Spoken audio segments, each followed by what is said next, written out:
The positioning in space of that has to be dead nuts accurate.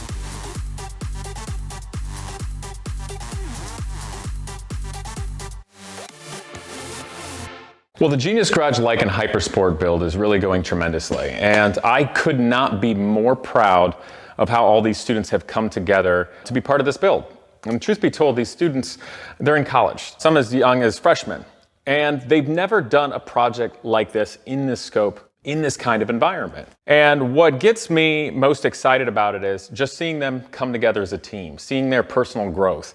Obviously, there's a lot of challenges: engineering, logistics, time management, just the unknown. How many things that relate to a big engineering project like that you can in no way know what's ahead of you? It's fair to say there is no instruction manual. So this really requires all of the real world problem solving, process thinking, and teamwork that you just can't find in a classroom. I don't care how good an engineering school is. So really excited by that. But in the last one, of course, you guys saw that we got contacted by W Motors. And of course, people get nervous because in the car world, if you start building something that relates to something that was another car and its lineage, and you wonder, will the manufacturer be behind what you're doing? And we were really honored by W Motors for them reaching out and just forming a nice, open, two-way relationship and offering some engineering and technical assistance. So I was really happy by that. It wasn't really a sigh of relief because obviously we can build our car and we're going to do it to high standards anyway, but it was just a validation that I think both for me, but I think even more so for the students,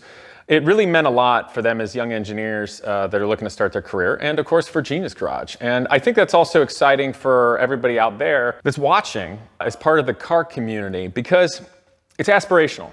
It's a connector. It's a dream shot. It's really exciting, and I did speak with them on Zoom. I had the relationship manager and their head of engineering. So I really appreciate them, and we're going to set up another call here soon so all the students can talk directly to the engineers at W Motors just to sort of share stories, get some advice from them, direction, and better connect them with the scope of what it is that they're doing. But with regard to the build and the down-earth basic logistics of it right now, it's all about structure. So I think a lot of you that are following this on my own channel, as well, of course, VINwiki, you see that the initial stages came together rather quickly. You know, our first objective was really to cannibalize a 2007 Porsche Boxster S, which is, we've come to find out from research that from the firewall forward, that the Porsche, the trunk area, the firewall, all that was utilized in the Lykan Hypersport originally. Now, of course, it must be said, in no way is a Lykan Hypersport just a rebodied Porsche. That's just simply not the case. It is an unbelievable hypercar, and it's a tremendous amount of engineering challenges for us. So it's exciting because in this very unusual circumstance, we have the opportunity of having a body, of course, made out of glass fiber composite rather than carbon fiber cloth composite, but a proper Hypersport body with some lineage and connection, of course, to the car company, as well as relating to movie magic. From that direction, we have the ability to build what is our own similar hypercar. And by starting with Porsche mechanicals, similar ones or the same ones, that means we get into the ballpark of what they originally designed. And that's actually tremendously helpful for the students because when I initially led this build and giving them the opportunity and setting it all up, we didn't realize that. I was expecting us to have to custom fabricate everything. And we knew, of course, that the Lykan Hypersport is a twin-turbo flat six derivative, obviously making a lot of power, and that it's based upon what was originally Porsche. Now, I've come to find out that the Hypersport, effectively the only part of that engine or drivetrain that was from Porsche is the block, the engine block. That's it. We've got an amazing task ahead. But one of the things I enjoyed most when I first connected with the engineers there at W Motors was that they said that they only built the first handful of Lykan Hypersports. And people have reached out to them, will you build me another? And the answer is no, because they've moved on to doing the Fenrir, and the company is whatever they're doing in the future. So when you only build 7 cars, you get to make something amazing, but you don't get the opportunity to really develop it and take it and go and go and go. And that's in no way a slight to what they did. The cars are incredible, but the thing that I enjoyed so much when I spoke with them is they said, this is your opportunity to develop your own car. And I thought that was really cool because what we can do, and what I think we're all doing at Genius Garage, and the students are doing a fabulous job of coming together and just growing. They're no longer just students. They're young people who have come together to achieve a common goal. And in life, that's the thing that brings people together the best. I don't care if you're talking about a nation or just a team. With regard to developing the car, it's exciting because we're doing it to a high standard that I think reflects positively upon the car company and the exotic car community and of course Genius Garage and the students' futures. And we're utilizing a lot of Porsche mechanicals that are similar or the same as to what was initially utilized in the Hypersport. But what we get to do is take this car and not just make something that's beautiful, has doors that open similarly, that represents everything that we came to love about the original Lykans, but we want to build a car that is equally at home on the street or driving around town or cross country, but also track days. And of course, the original Hypersports are fantastically fast cars and well built and well engineered.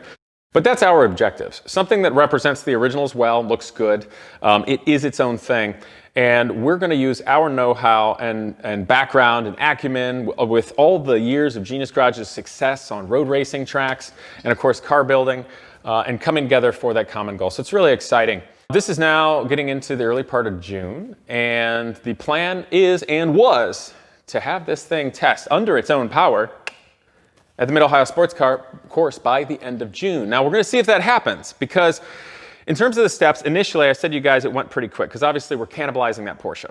And we're sectioning it off, and we're figuring out a wheelbase, and we're figuring out the big components, and we're starting to weld the initial lower structure and pan of the chassis, which doesn't even include the larger steel portion of the chassis, which is the roof and rollover structure and everything like that, because that's really where you get your massive torsional rigidity out of it.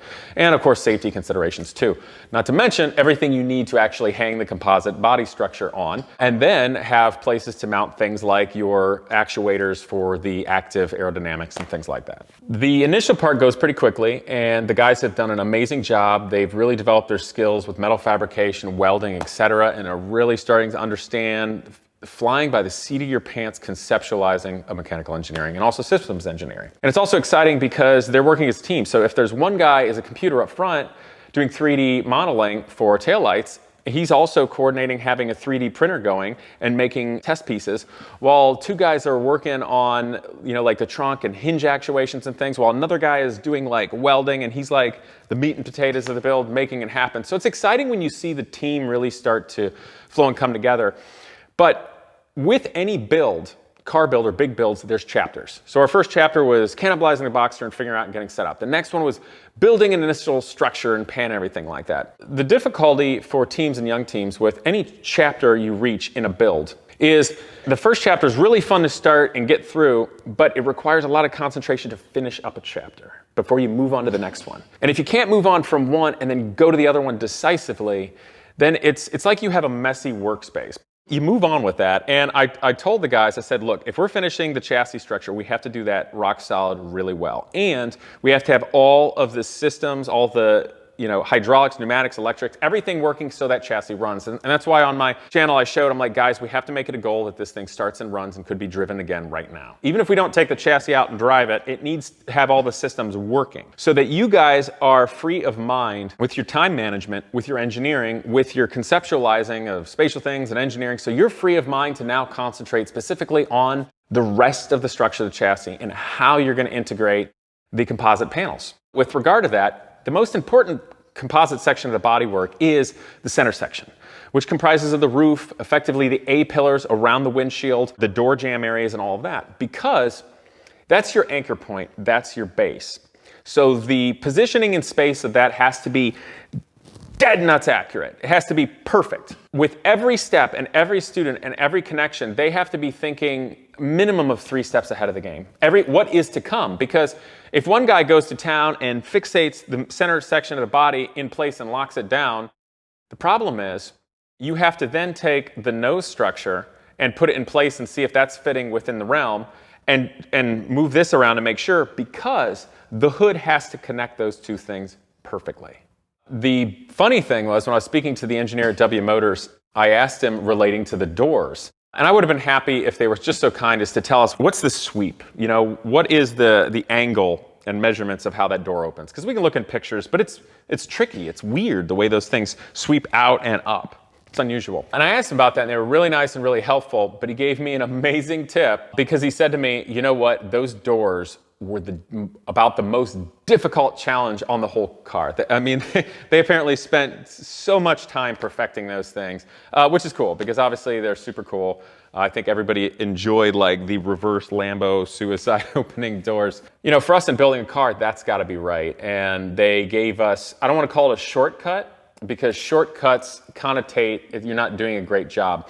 But we'll put it in old school Nintendo terms. They definitely gave us a Super Mario Brothers warp zone for engineering the hinges on the doors. So I'm really excited. The reason I tell you all that is because those doors can be a huge holdup in the engineering of it, because we're not going to track test it without doors. I mean, we could track test it without side windows and without lights and without the inner portions or even carpet, like lots of stuff. You can first do the initial testing without any of that, but you've got to have doors that work and latch safely and properly. So I really appreciate the guys at the car company doing that, and I look forward to it. I got a nice invite actually to come visit them sometime in Dubai. Obviously we got to get on with the students, but my fondest hope for Genius Garage this year and with the students in their Lykan build is not just getting a car done. Look, we are going to finish a car. It's going to be beautiful, it's going to drive, it's going to be amazing.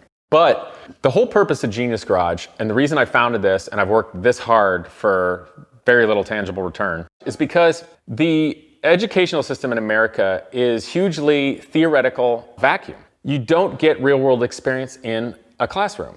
And companies need people with real world experience. There's the catch-22 that all the young people know. If companies want experience to hire you so you can get a job, then how the heck are you supposed to get a job if you don't know how to get experience?